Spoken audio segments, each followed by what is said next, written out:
আমিন।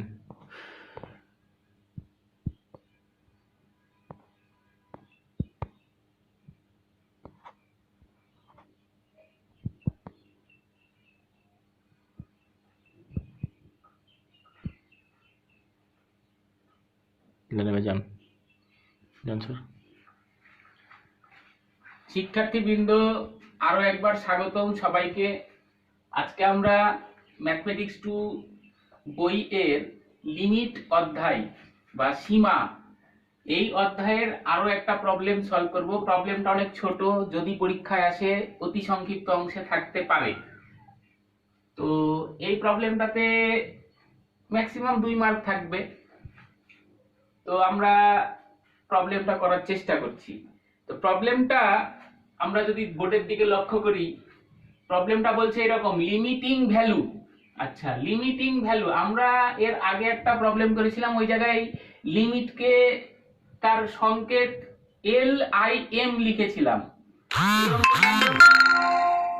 এই অঙ্কটাতে এল টি লিখেছি। আসলে লিমিট দুইটা ভাবেই লেখা যায়, এল আই এম দ্বারাও লেখা যায়, এল টি দ্বারাও লেখা যায়। যখন যেটা প্রশ্নে থাকবে আমরা সেই অনুযায়ী উত্তর দেওয়ার চেষ্টা করব।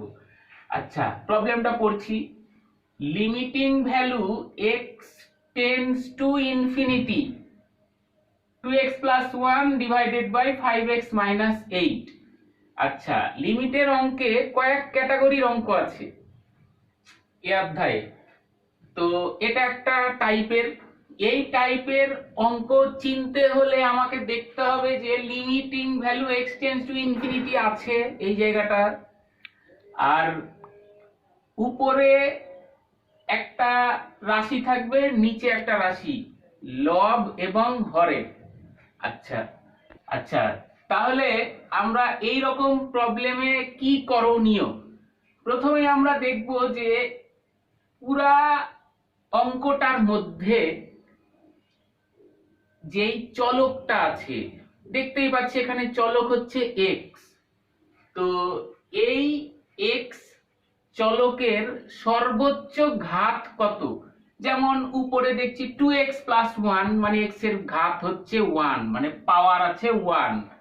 নিচে দেখছি 5x - 8, এখানেও দেখছি x এর ঘাত আছে 1। হতে পারতো কোনো একটা অঙ্কে x স্কয়ার টাইপের কিছু কিছু থাকতে পারতো, x কিউবের কিছু থাকতে পারতো, এরকম থাকতেও পারতো। তো আমরা পুরা অঙ্কের মধ্যে আমরা খুঁজবো যে চলকের সর্বোচ্চ ঘাত কত।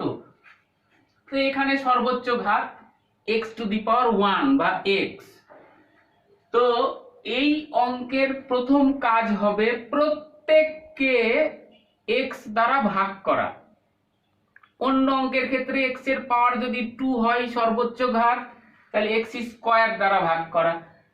সর্বোচ্চ ঘাত যদি কিউব হয় x এর, তাহলে x³ দ্বারা ভাগ করা। তো এত কিছু আমরা না বলি, এই অঙ্কে সর্বোচ্চ ঘাত 1, তাই আমরা সবাইকে x দ্বারা ভাগ করব। সহজ কথা, লব ও হরকে x দ্বারা ভাগ করে পাই। দেখো সবাই, প্রত্যেককে x দ্বারা ভাগ করেছি। এখন পরের লাইনে যে নরমালি x কেটে গেল, থাকলো 2, x কেটে গেল, থাকলো 5, এখানে 1/x থাকলো, এখানে 8/x থাকলো। পরের লাইন এই রকম প্রবলেমটার ফিগার হওয়ার পরে আমরা লিমিটের মানটা বসাবো। তার মানে লিমিট উঠে যাবে, যেখানে যেখানে x আছে সেখানে সেখানে ইনফিনিটি বসাবো। 2 + 1/x এর জায়গায় ইনফিনিটি, 5 - 8/x এর জায়গায় ইনফিনিটি। যেহেতু মান বসালাম, লিমিট উঠে গেছে। আচ্ছা, 1/∞ মানে 0, মনে রাখতে হবে এই ব্যাপারটা। এটা সহজ কোনো ক্যালকুলেশন না, আমরা এই ফিগারটা মনে রাখবো। সামথিং ডিভাইডেড বাই ইনফিনিটি, 1/∞ হতে পারে, মানেই 0। ঠিক আছে? তো 2 + 0 মানে 2, 5 - 0 মানে 5। আর কিছু করার নাই, এটাই অ্যান্সার। অঙ্ক শেষ। আশা করি সবাই বুঝতে পেরেছো। আজকের মতন এই পর্যন্তই। ধন্যবাদ।